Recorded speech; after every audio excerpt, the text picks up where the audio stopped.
নমস্কার বন্ধুরা, আমাদের চ্যানেল কিছু রান্না কিছু কথাতে আপনাদের সবাইকে জানাই স্বাগত।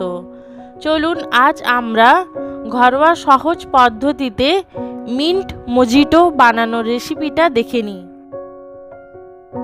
প্রথমে আমরা একটি গ্লাসের মধ্যে ছোট ছোট টুকরো করা লেবু আর পুদিনা পাতা দিয়ে দেব।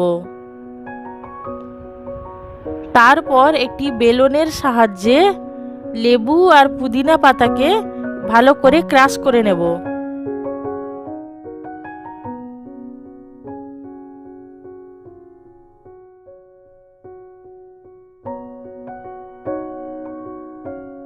এরপর গ্লাসের মধ্যে বিট নুন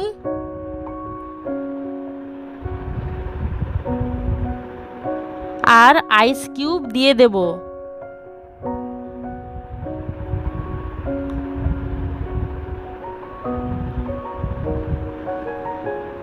তারপরেই দেব স্প্রাইট।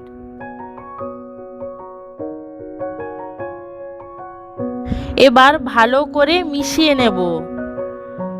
বেশ, তাহলেই তৈরি হয়ে গেল মিন্ট মজিটো।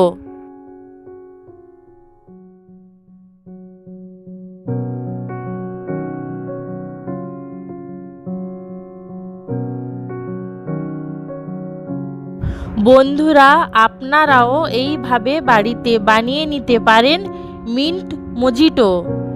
আজকের এই রেসিপিটা যদি ভালো লেগে থাকে তাহলে আমাদের চ্যানেলটিকে লাইক, কমেন্ট, শেয়ার ও সাবস্ক্রাইব করুন। ধন্যবাদ।